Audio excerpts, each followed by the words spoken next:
Sailing toward the equator sounds simple, but this passage had a bit of everything: strange readings on our instruments, unexpected visitors on board, and a stop in Ecuador that didn't go exactly as planned.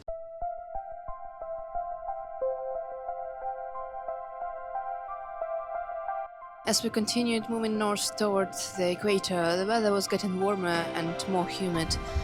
Instead of hiding from the cold, now we were hiding from the sun. So, last updates. The weather is good. Not much happening, to be honest. Lately, we use only Code Zero or Genoa with the mainsail. It's really calm. To be honest, I'm not sure which day is it now, even which what hour. I'm just at this point. I'm just existing, like live day to day. In the evening, we plan our night watch system for the night, and I'll on my watch and wake up in the morning and continue sailing, same as yesterday. So it's not much to tell really. It's ocean sailing. We're really lucky with the weather. The weather is really good. It's warm and it's actually really hot now. Last days I had a difficulty to fall asleep because of the heat. Now I'm getting used to it. Last a couple of days I've burned, so today I'm using sunscreen. Yeah, it's getting warmer and warmer with each day because we're getting closer to the equator, which I'm very excited about because I've never crossed the equator before. But yeah, we're now off the coast of Peru, surely moving north towards Panama. One night our depth sounder kept showing around 15-20 meters for more than an hour. We weren't sure what was causing it. Maybe a change in water temperature or maybe a very dense concentration of fish. Either way, we kept watching it for a while. Another small problem appeared with the outhaul line. It was slipping through the clutch because the line wasn't thick enough. John came up with a simple solution. He cut a piece of thicker rope, removed the core, and slid the outer layer over the existing line where it passes through the clutch. I had never done that before, so it was nice to learn something new.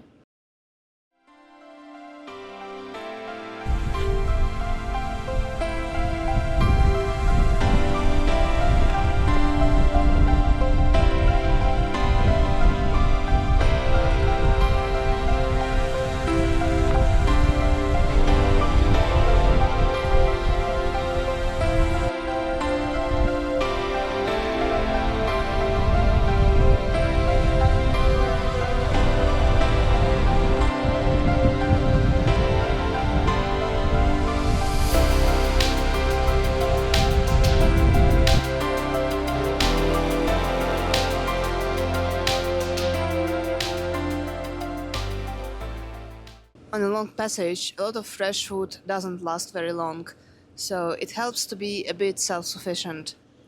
We make our own bread and even yogurt on board.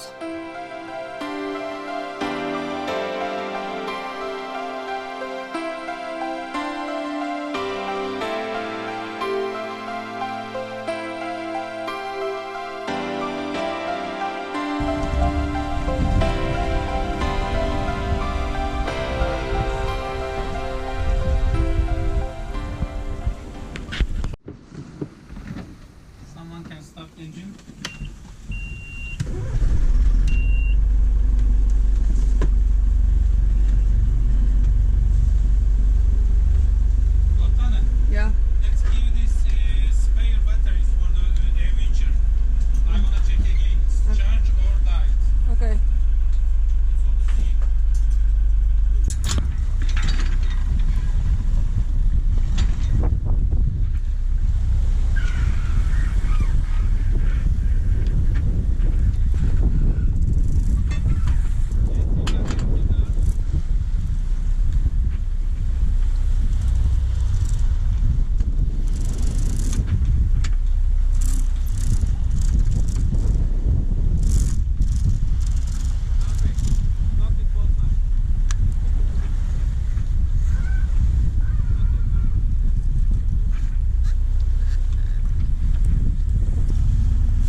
What's up? We were discussing lines yesterday.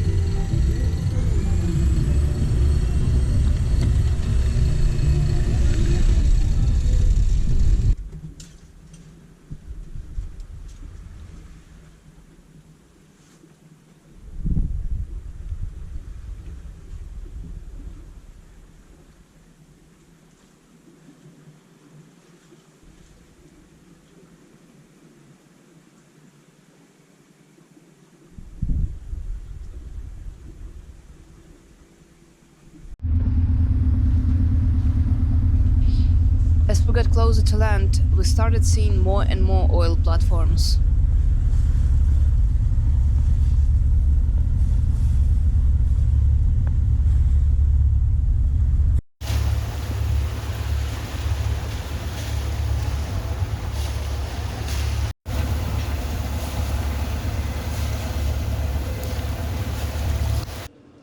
We also had a visitor on board.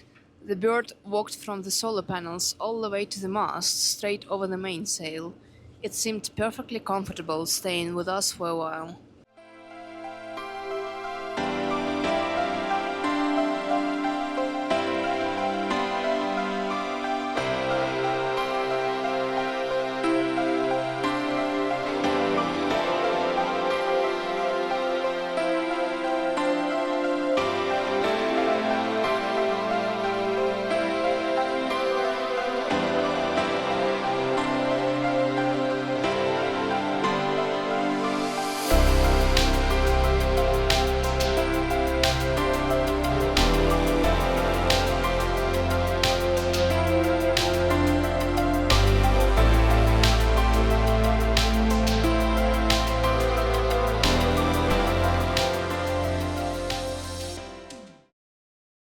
Closer to the coast, we were greeted by dolphins.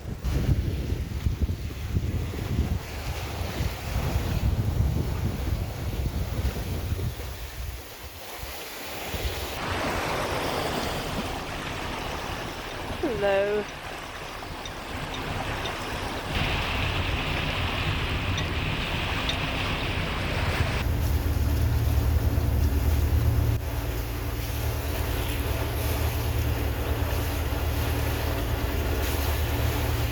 Over the last few days, we barely had any wind, and the doldrums ahead didn't promise much either.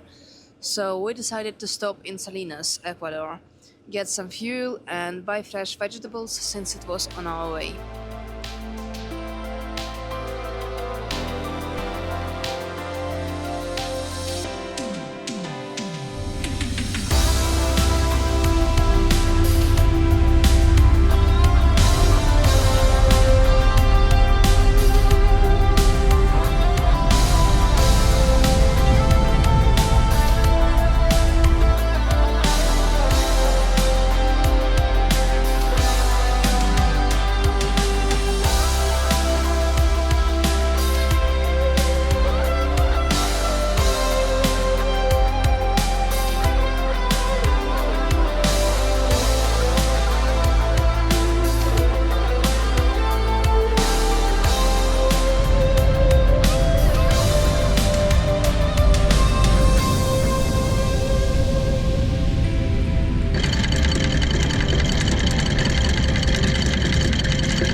Ecuador.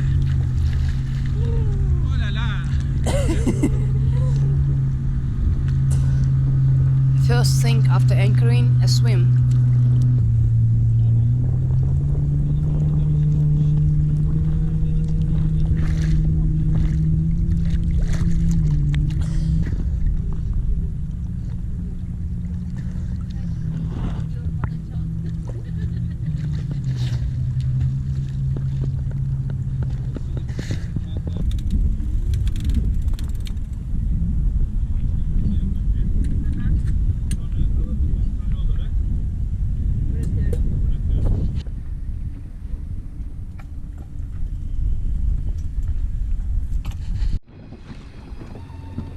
then going ashore to feel stable ground again.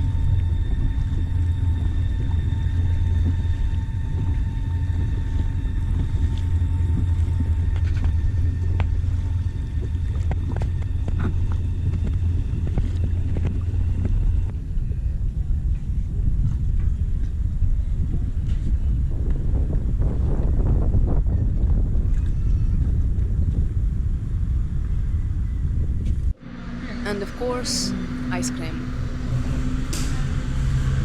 I'm happy now. Yes, we're happy. After many days at sea, small things like this feel special. But the night at anchor wasn't very calm. A squall passed through and we rolled most of the night. Our anchor dragged a little as well. In the morning we woke up to this.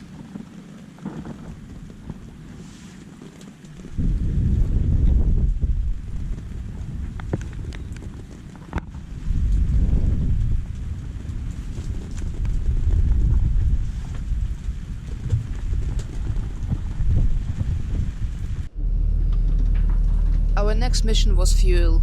We spent over an hour trying to call marinas and local authorities, but nobody answered. Eventually, we decided to go directly to one of the marinas.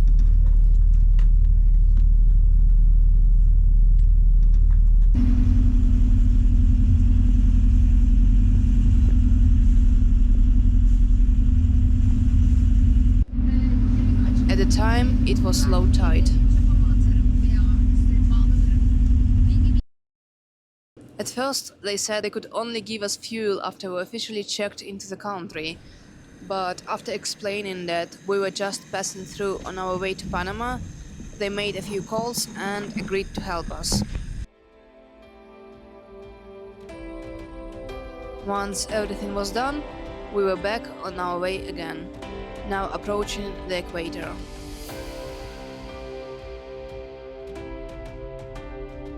Thanks for watching.